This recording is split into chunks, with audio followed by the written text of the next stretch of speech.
Hello everyone, in today's video we're going to be looking at conjure animals, and in general any conjuration spell that's going to bring in temporary combatants. Now these spells are often open to interpretation in how they are going to be actually applied in your game.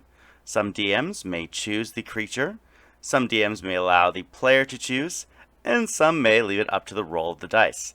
That's why in today's video we're going to be looking at all of these options. Now the good news is this setup actually does not require any modules, or it shouldn't. You can use some, and I'll show you how you can.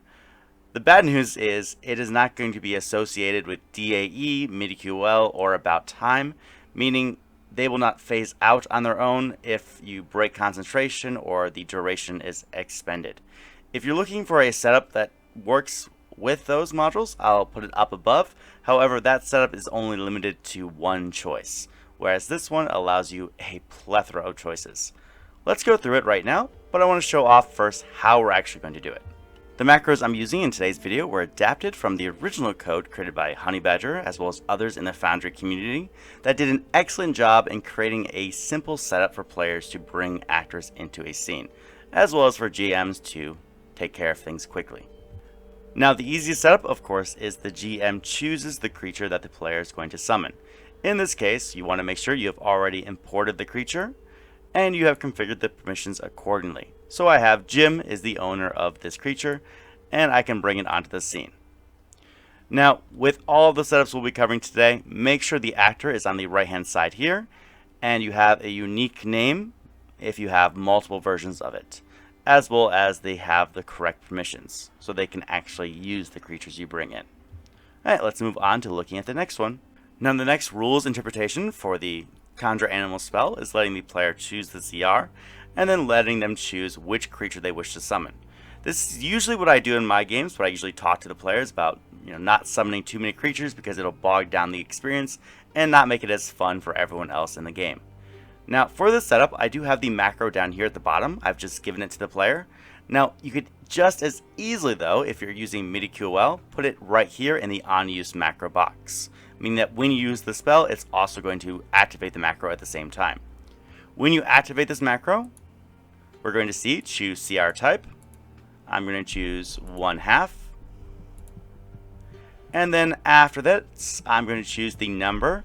Now it does let me choose everything from 1 to 10, but we know that CR 1/2 is going to be 6, so I'm going to summon 6 apes onto this scene right now.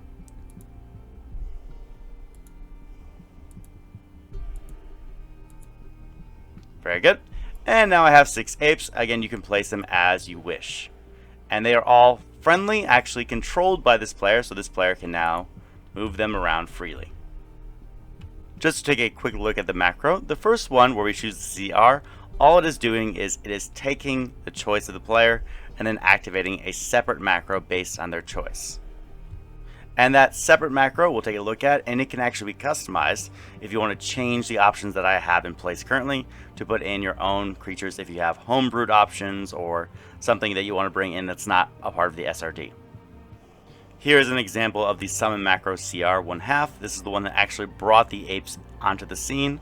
Again, in order for it to bring the apes onto the scene, you actually have to have the apes in your characters tab. If you don't, it won't do anything. It'll just be confused as to what you're trying to do. And also make sure you have the permissions set accordingly. If you want to customize this, it's very easy. Just change the actor name here and change the actor name here. So if I don't want ape, for example, if I want a different creature, I would just change it here and change it here and you're okay. You can do the same thing for any other creature on this list. It is also possible to add more options or remove options from this list. However, I won't be going into that in this particular video. If you have questions or that's something you'd like to do, just please leave a comment down below and I'll be happy to help you out. For the last rules interpretation of Conjuration spells, a random table. So the player chooses the CR and then it's just luck what they get. Now this might actually be very fitting if you want to use biome tables or you have something in mind where the player is very much associated with certain creatures. The first step for any of them is to set up a table on the right hand side. I've just labeled mine CR1, and then with the CR1 all you need to do is drag the actors onto the table. So let's see, we have our bear, a giant eagle. I'm not quite sure if all these are CR1 creatures. I think they might not be, in case my mistake. I'm going to go ahead and bring in a giant octopus as well. So now I have 1, 2, 3, 4, 5, 6. I have a 1d6. Everything is set up. I can go back to my character now, the player, and we're going to go ahead and roll on this table and see what they get. So as before, I've given my player the macro. We're going to go ahead and activate it right now and see what they get. We got a black bear, so I'll go ahead and bring 2 black bears onto the scene. And just to test to make sure we get something different the second time, we'll roll again. Giant eagle, black bear. So we can see how easy it is to do. Now with this, I've already changed things in here. As a note, I put some comments here, but all you need to do is just whatever the name of the table is, fill that name in right here. And the only other thing you need to change is, well, that's just about it actually. Just fill in the name of the table and you should be okay. If you want to change the options, you can, the options for numbers, you can right here. So as I pointed out earlier, you don't need to use the options I have in place. You can create your own setups very easily. However, if you want to, I've created 4 separate macros for each CR. I created a macro for CR1/4, CR1/2, CR1, and CR2. I'll be putting links to all of them down in the description below, as well as I created a macro for the random option, as well as a macro to choose the CR1s. As the GM, to bring these macros into your game, you just need to copy the text, create a new macro, set it as script. I'll go ahead and show that off right now. So I've copied and pasted the text right here. I have named the macro summon macro CR1/2. If you want to use the same setup I have in place, make sure you have the same name. If you don't want to, it's fine, or you can change things if you have any knowledge about macros. And I've set it to script and save macro. Only the GM needs to have this one, as well as any of the other CR related macros. The player just needs the one to choose which option they want. That's where we're going to be finishing up for today. However, I do know this may be a bit challenging to get everything to connect.